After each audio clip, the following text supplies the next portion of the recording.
2023 मध्ये शेअर मार्केटमधील गुंतवणूकदार मालामाल झाले। निफ्टीने मागच्या 1 वर्षात 20% रिटर्न दिला, मात्र त्याहीपेक्षा जास्त रिटर्न गुंतवणूकदारांना आयपीओ मार्केटमध्ये मिळाला।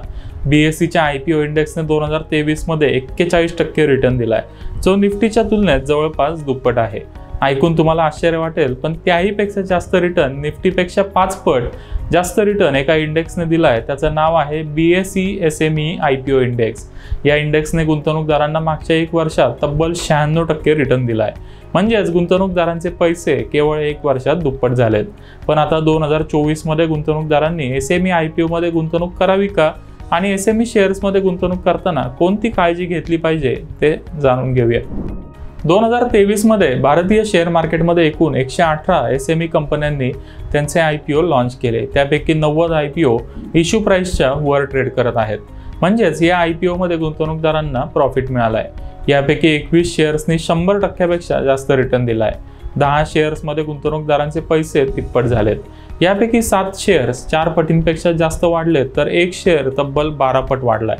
पण SME आयपीओ मध्ये एवढा रिटर्न मिळण्यामागचं कारण काय आहे, हा प्रश्न अनेक गुंतवणूकदारांना पडलाय। या प्रश्नाचं उत्तर मंत्री फिनमार्टचे फाउंडर अरुण मंत्री यांनी दिलंय। त्यांच्या मते असं होण्यामागे 3-4 महत्त्वाचे कारण आहेत। सगळ्यात पहिलं कारण म्हणजे मागणी आणि पुरवठ्यामध्ये असणारा फरक। जास्त डिमांड आणि कमी लिक्विडिटी असल्यामुळे SME शेअर्समध्ये खूप मोठी वाढ झाली। दुसरं कारण म्हणजे SME कंपन्या लहान असल्यामुळे त्या लार्ज कॅपपेक्षा जास्त वेगाने व्यवसायाचा विस्तार करू शकतात। तिसरं कारण म्हणजे SME कंपन्यांचा व्यवसाय अधिक वेगाने वाढेल, म्हणून HNI गुंतवणूकदारांनी या शेअर्समध्ये मोठ्या प्रमाणावर गुंतवणूक केली। आणि शेवटचं कारण म्हणजे या कंपन्या लहान असल्या तरी त्यांचे फंडामेंटल्स चांगले होते। मात्र SME शेअर्समध्ये सरसकट चांगला रिटर्न मिळाला नाहीये, हे आपण लक्षात घेतलं पाहिजे। ज्या कंपन्यांचं बिझनेस मॉडेल मजबूत नाहीये किंवा व्हॅल्युएशन महाग आहे, त्या शेअर्समध्ये गुंतवणूकदारांना फटका बसलाय। 118 पैकी 28 शेअर्स अजूनही इश्यू प्राइसच्या खाली ट्रेड करतात।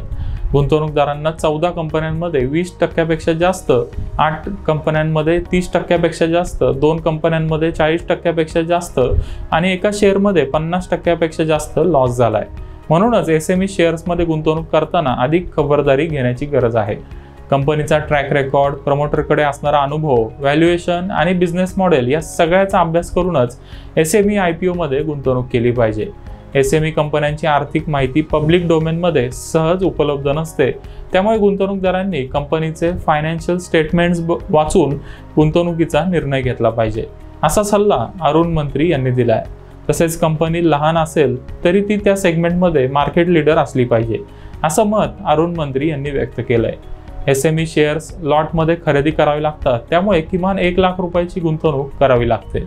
त्यामुळे ज्यांचा पोर्टफोलिओ 25 लाख रुपयापेक्षा जास्त रकमेचा आहे, केवळ त्यांनीच या शेअर्समध्ये गुंतवणूक करावी, जेणेकरून तुम्हाला 25 वेगवेगळ्या शेअर्समध्ये पोर्टफोलिओ डायव्हर्सिफाय करता येईल।